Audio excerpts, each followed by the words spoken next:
about 1 or 2 months ago, I was in Lowe's and I was looking at some plants that I might want to get. There was only $15, but then I researched a little bit more and I found out, oh, these are actually fig trees. And then I was like, there's no way I can have fig trees right now. I have 0 acres of land. And so I left Lowe's without getting the fig trees.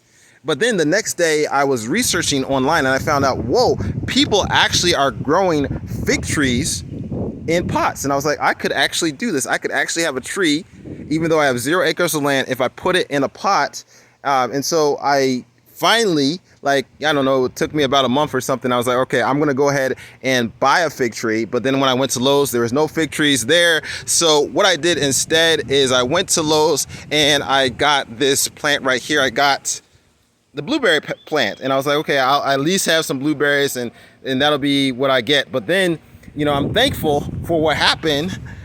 Just a few, like less than a week ago, people got me 2 fig trees, and I'm so thankful for that. I want to call this fig tree right here Unlimited, and this fig tree right there Possibilities.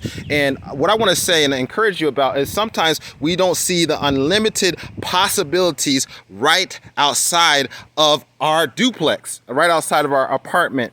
And so for myself, I don't want a limiting a belief in gardening to stop me from putting a seed in a pot and growing something, or putting plants in pots. People can say, well, I don't have land. Do you have a pot? Can you get a pot from Lowe's? Can you put a seed in a pot? Can you get plants and put them in there? I think you can. And the more that we actually have that type of mindset, I think we're going to have a mindset that's going to allow us to grow no matter where we are or what situation we're in. And I just want to give you that encouragement. Now, of course, if you want to put it in the ground, go ahead and do that. But I don't want you to let excuses stop you from seeing the unlimited possibilities that are right in front of you.